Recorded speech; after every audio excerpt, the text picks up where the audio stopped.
and I wasn't gonna ever say this in front of my family or anyone, but I don't even want you to go to jail. I want the best for you because I know that's exactly what both of them would want you to do. And the best would be give your life to Christ. That's, I'm not gonna say anything else. I think giving your life to Christ would be the best thing that both of them would want you to do. Again, I love you as a person, and I don't wish anything bad on you.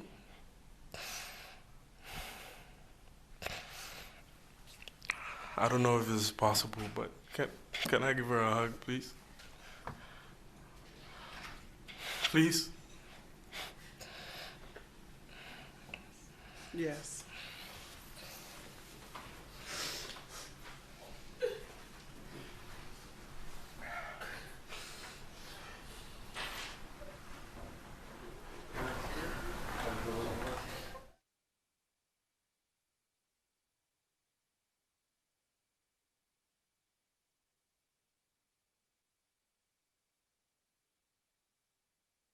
Hello, family. Welcome to African Esquire TV, and I'm your host, Tierney Cherie. If you haven't already, please subscribe to AfricanEsquireTV.com, and also, if you're on YouTube, please hit the subscribe button on my channel. So we're going to talk about what is going on today inside of Dallas, Texas. If you haven't heard already, last year, there was a horrible murder of a 26-year-old man, Bothem Jean, who was sitting in his own apartment in his home. And while he was there, a police officer came in and killed him, which, reminisced to us, well, wow, like we're not even safe in our own houses. Like, it's one thing to say I'm not safe on the street. It's one thing to say I'm not safe going to the corner store. It's one thing to say I'm not safe driving. But the fact that I can even be in my house, I can be completely minding my own business and just taking care of myself, and someone could come in, an officer could come in and just shoot me dead. And of course, that's something that should be very concerning to all of us. So the implications of his murder and the case that followed was going to be something that was going to be very watched by Black America, because the last thing that we want is there to be a precedent out there that officers can come into our homes when we're unsuspecting, we're not doing anything, we're minding our own business, and actually come in and enforce the law against us. And by the law, I mean, this woman said that she felt like he was a burglar, so she shot him. And the last thing that we want is that to be a precedent, is that is okay. Now, here we are a year later, and the murder trial has just wrapped up. And as many of you know, the officers were surprisingly found guilty. And it was a surprise because how often do those cases actually end in a guilty verdict? More often than not, the officer is believed to be reasonably justified in committing murder, or they really perceive that there was a threat, and so the jury will more likely take their side, especially in Texas, because Texas, if you don't know, is one of those states where the criminal justice system is very much against the Black person. It's very much against the Black victim. It's very much against the Black person being charged for a crime. So we really did expect for it to go the other way.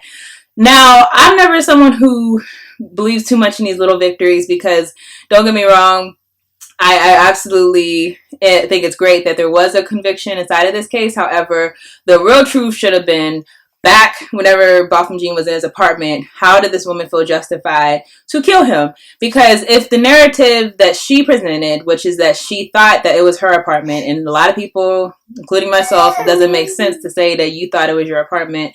So if that narrative is true, and I'm not sure it is, that she really did think that she was in her own apartment, still to just shoot someone without even knowing like what's going on, just assuming that they're a burglar. I really believe that if that was a white man and she's seen a white man in her apartment, she would think twice before assuming that he was a burglar.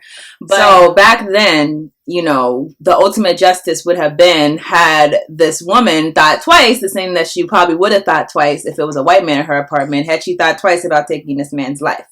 And that's why we have to figure out what justice means for us, because is justice us getting just a conviction, or is justice the fact that there should never be an atmosphere in the United States where people are okay to just take black people's lives based on some type of fictionalized characterization of us being predators, being criminals, being all these things that they have told the world that we are.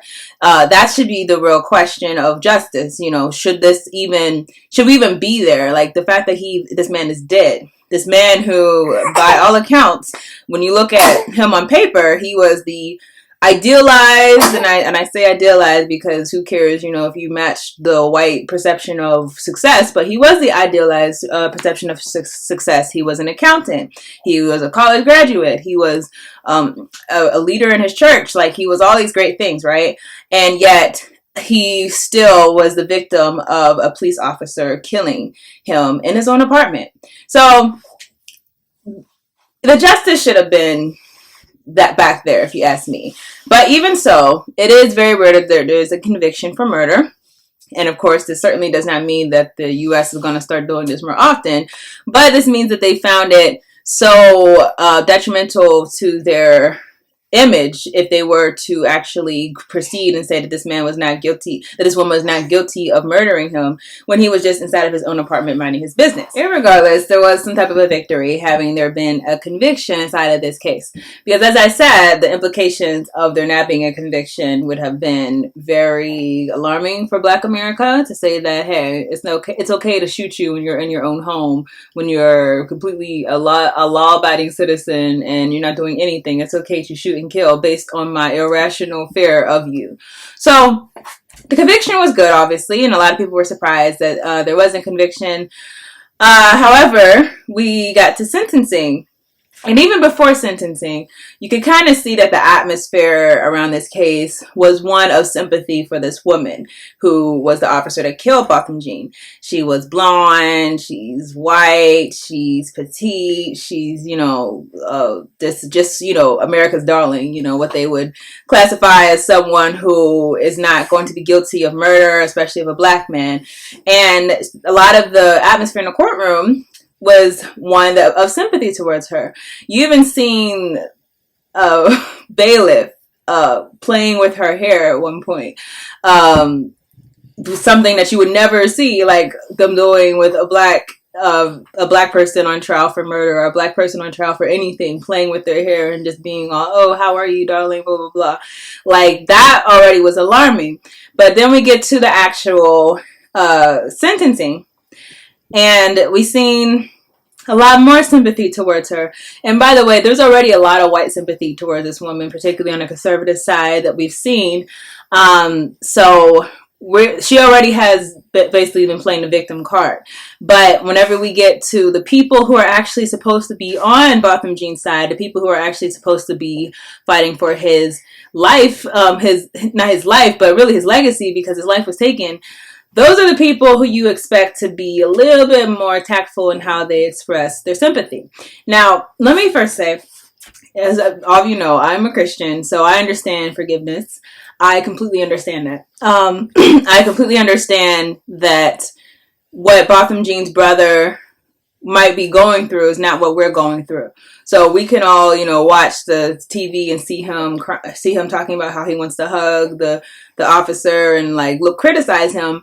But let's just take first the precaution that, number one, we don't know what he's going through. We don't know what this year was like for him. Not only to lose a brother, but to lose a brother in a national high-profile case. That is something that a lot of us will never know. So take it, tactfully, when you're talking about him, but I'm not going to criticize him for what he did, because number one, as I said, I do understand forgiveness. I could never see myself doing that, but I don't know what God was doing in his heart. Maybe he really did feel the need to go and ask to hug the officer that murdered his brother. I don't know. But what I will comment on is the imagery, the meaningfulness of what he did. So this person has just been convicted of murdering your brother. So in the eyes of the law, she's already your brother's murderer. Not just murdering him when he was doing nothing. He was in his apartment, minding his business. This woman came into his apartment and murdered him. And this is the woman who is supposed to be being sentenced for your brother's murder. So he says that the brother of Bothem Jean says he doesn't want any jail time for the officer that murdered his brother. Now, again, we can't just look at this individual case. That's the thing that people are missing. Even if you're, completely like, oh, he forgave him, so therefore there should be no jail time, blah, blah, blah. It's not just about Bothem Jean. This case is about black men, black women all over the U.S. who could just be living their life, doing absolutely nothing wrong inside of their apartment and minding their business. So it's not just about him. And for that to be the belief that I don't want her to have jail time, what message would that have sent to the officers all over the U.S., many of whom, we don't know if this woman was outwardly racist, I'll say. We don't know if she, went to Klan meetings or if she called people the N-word. Like, we don't know that. But what we do know is that there are a lot of officers who are that. We know that there are a lot of police officers who have affiliations with white supremacist organizations. We know that for a fact. So when you think about the fact that this case would not only be about Bothem Jean, but it would send a message to all of those officers. It would set a precedent that, hey, you could take someone's life in their own home and the jail time would be 0 because everyone feels sorry for you because, oh, you're America's, you're just an officer, you're America's darling, we're not going to penalize you for these person's murder. That was the message that would have been sent. And so, again, while I am not one to criticize, Bothem Jean's brother said that, if he was moved to forgiveness because of his faith, I'm not one to criticize someone for being moved by their faith. But I do think he should have been more thoughtful that this case is not just about him and his family. Absolutely, it is about their family, but it just has bigger implications for all of Black America. And allowing someone to kill someone like that, even if she did believe, and we don't know if she really did believe that was her apartment, but even if she did believe that, allowing that to be the story of the outcome of this story for Black people, that would have been very dangerous. And I will say that even further for the judge in this case, who did something that I could not believe. As an attorney, I could not believe it. Like when I seen the headline, judge hugs the woman who was convicted of murder. I'm like, what? Are you kidding me? That is unbelievable to me. I could never imagine seeing that. A judge hug someone, not even, that's just on trial. She was already convicted. She's a convicted murderer. In the eyes of Texas law, she is a murderer.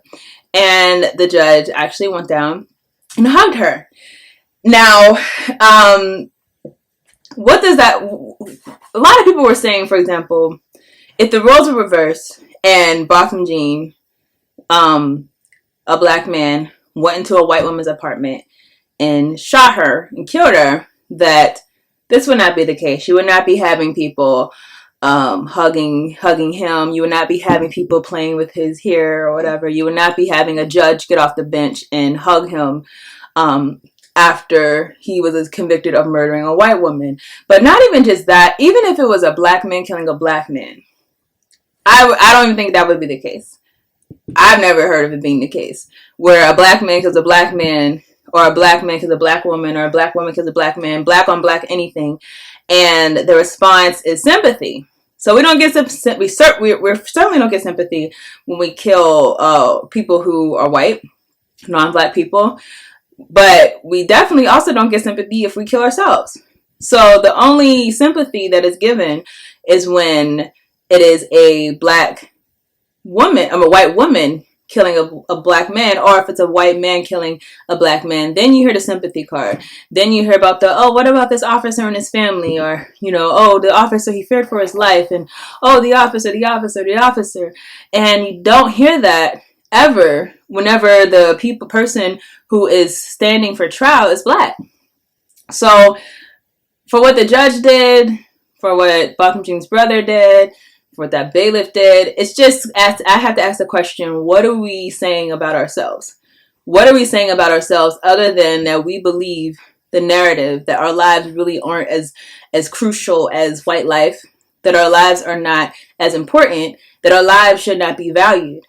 Because again, it's not just about Bothem Jean. This is about all of us. He happened to be the one who was taken, but it could have been any of us. That's what we have to understand. It's not about the individuals. It's about all of us. Any of us with brown skin.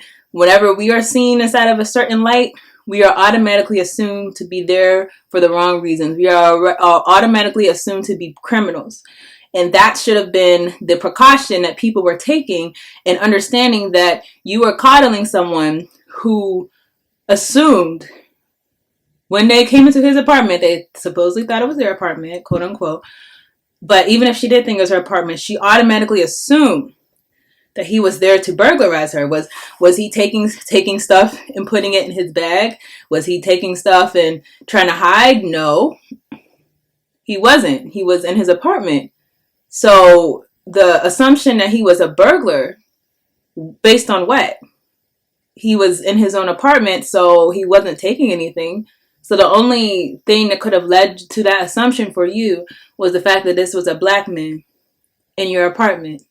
So yes, this is a dangerous case to be lighthearted about. It's a dangerous case to coddle the victim for, and it's a dangerous case that has wide implications for all of us.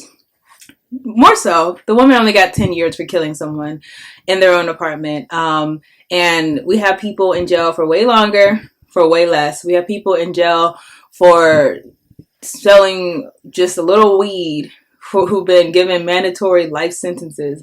There are people in jail who were political prisoners for their activities surrounding black activism. There are people in jail for signing their children up for a school outside of their zip code. There are people in jail for way less, and given way more sentences.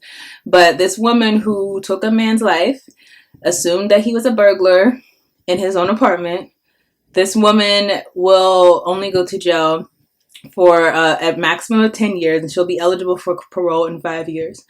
And I'm not surprised. It still stings. If you were black, you should still feel like, wow, it's crazy. Like the message that they're sending out about us. Wow, it's crazy. Like they really are sticking to their guns with this whole, our lives are not going to be, are not going to be validated by this legal system. So it still stings in that regard. But am I surprised?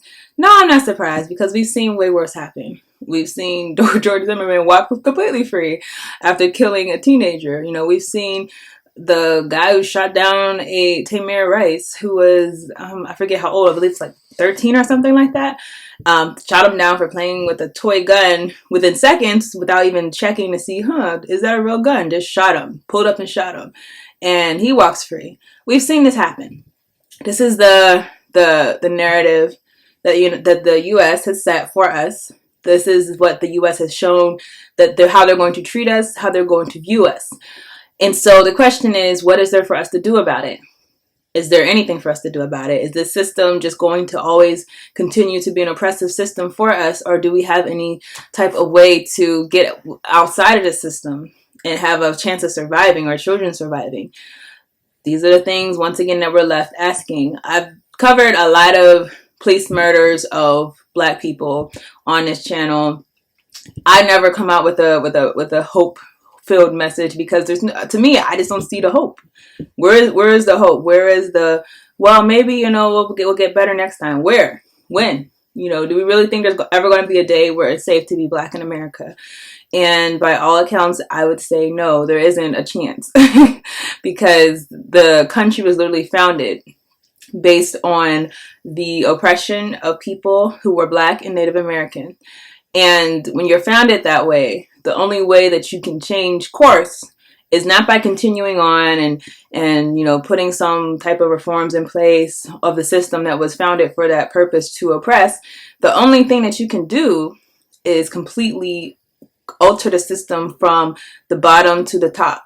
And as we see, the system is not the system was not built to be changed. The system is only built to reinforce itself, and it's built to make concessions every once in a while. Maybe it's not going to be as explicit with its racism. Maybe we're not going to have a death penalty for teenagers after George Stinney was given a death penalty for a murder he did not commit.